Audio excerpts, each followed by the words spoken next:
Hey everybody, how you doing? Hopefully you're doing good. If not, hopefully I can cheer you up, at least distract you. Okay, hopefully I can cheer you up a little bit. I worked on something. Oh, by the way, let me get this out of the way first. Cheers, guys.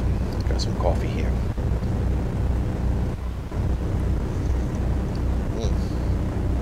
El Dorado coffee. Cheers again.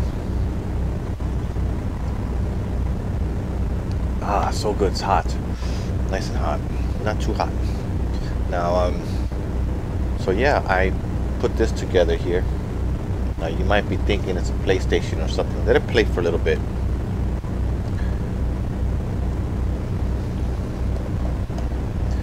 And I got the sound running on both sides. It's got two speakers. If I remember, it's Interact. Let me get up for a second, let you know what it is. The screen, what it is. Hold on, I got a little problem here. So I can pull on this.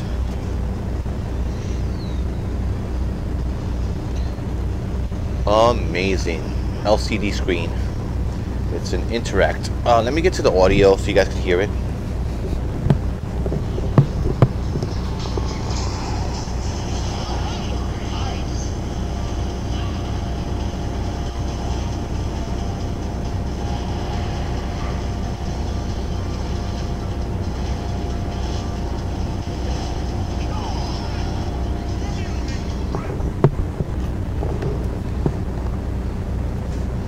So some of you guys probably know what it is. I don't know if I showed it off before. So how? Yeah, I did show it off before. So somebody out there might know what it is. It's a Raspberry Pi inside a real. Hold on a moment. Inside a real. It's a Raspberry Pi inside a real PS1, and that's how you spell it. P, capital P, S, 1. How does that go? No, I don't know. And E, whatever it is. You can do it backwards for you. It'll be backwards for you. PS, just P, S, and O, N, E. Okay? Capital P, capital S, then O, N, E.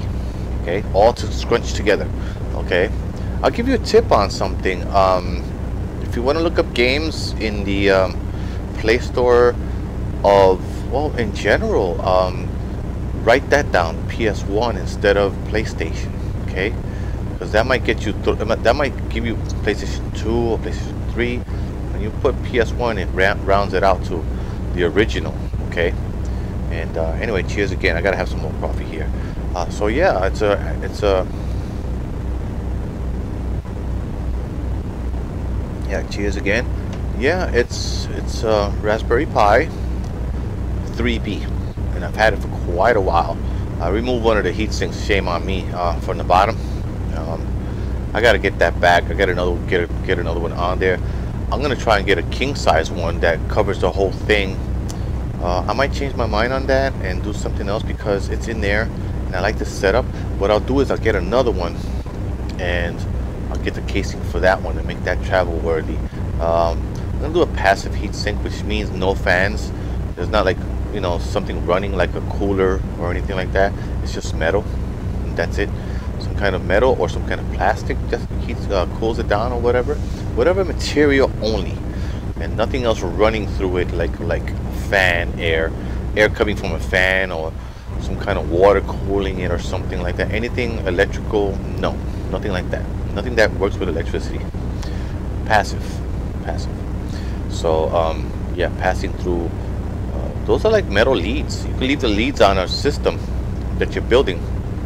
So let's say you got the PCB boards. Pretend these are the holes. These are all the holes. And then when you put a resistor or something, you could leave these leads on, provided that it's not touching metal from a metal chassis or something. Chassis, the box that's the bottom of the box, for instance. And you could leave the metal leads longer, and it cools it down a little bit more. At least that's what I've heard. Not by much. That's why most people clip them. I think in general that if all of them are going to be there, all the components, I'd leave all the leads there. I leave all of them as much as possible, because if all of them are giving out heat and dissipating through those leads, then the overall system is cooling down. Okay, which is great. That means that whatever chip gets hot is not taking the heat too much. It's gonna take some heat. It's gonna take some heat because the electricity and all the stuff is flowing towards that chip. You know, there's a lot of energy and electricity goes to that chip. Anyway, I'm just talking now. I'm just rambling on, but it's just something to learn. Just wanted to give you something to learn there. So let me show you this thing. Okay, that was just YouTube. Here's what I like. It's on composite. Why do I like it on composite? Because on composite you can have full screen and you won't get the jitters or stutters and freezes and stops and all that stuff. So that's what's good about that. When you put it on HDMI, you have to minimize to that little small screen. Instead of filling it up, it's smaller, you know, with the white borders and the information on the side and all that stuff. Let me go get this thing for you guys. Now, I'm not going to open it up, but I'll show you something about it. Let's get over here and let me shut off the power, shut it down first. Let's see now. Okay, so shut this down. And, see if I can see it so I can shut it down. I don't know if I can see that. It's so tiny. Yeah, I can see it. Not bad for this LCD screen, let me tell you. I mean, it's not great at all. It's old school. There's nothing great about it. It's just better than nothing. Really.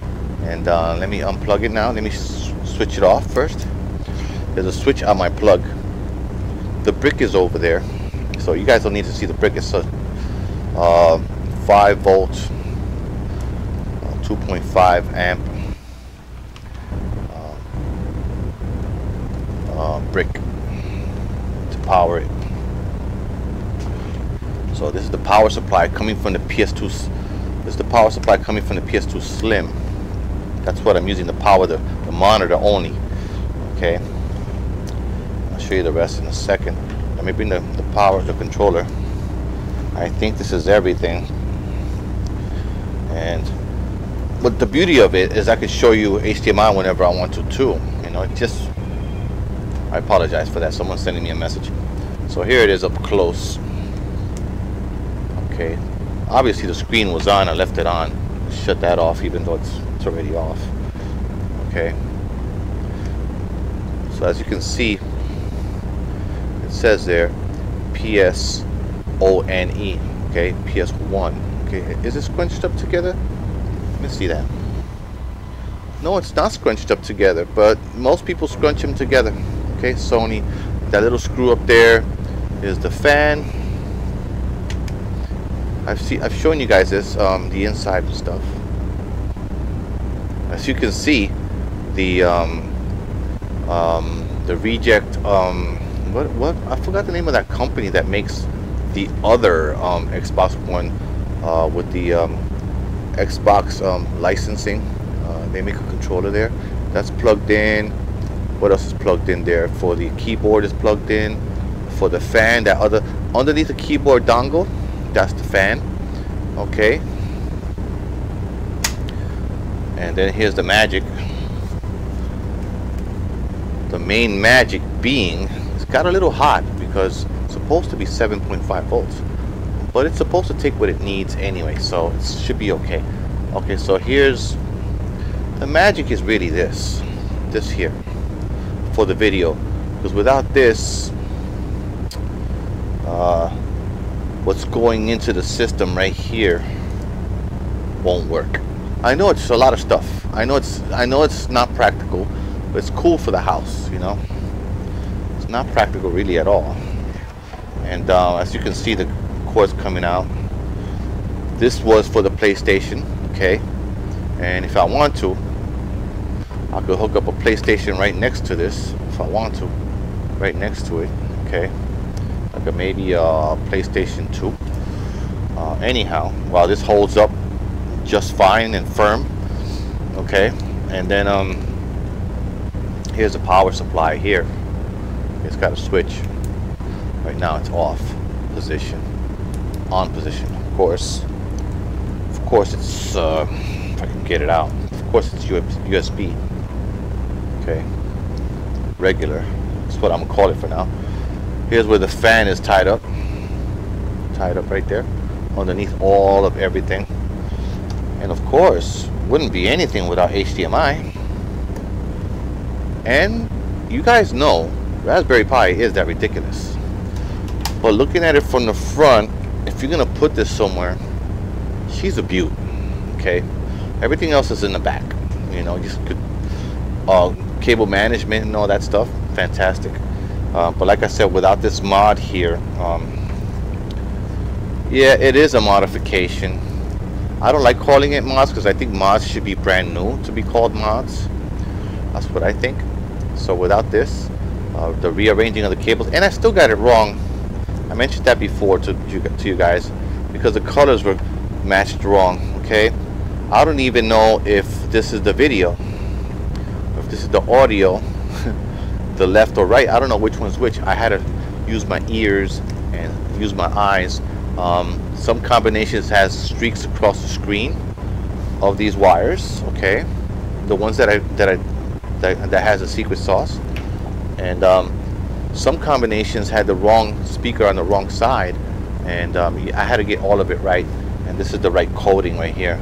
If you want to think of it as code, yeah, red to yellow, white to white, and then yellow to red, just the opposite of red to yellow. Okay, so that's the code for that. Okay, and that brings it all crisp, clear, and the audio left and right correct. I checked on this monitor that I'm talking to because the camera's right on top of the monitor. Anyway, that's it for me. And put this to the side. Actually, I'll put it right here and clean up afterwards. I wish I could show you from here. If I could show you from, no, I can't show you from here. Maybe next time I'll show you close up. I'm not sure. But anyway, thanks a lot for watching. Please like and subscribe if you feel like, if you're feeling me. Take care.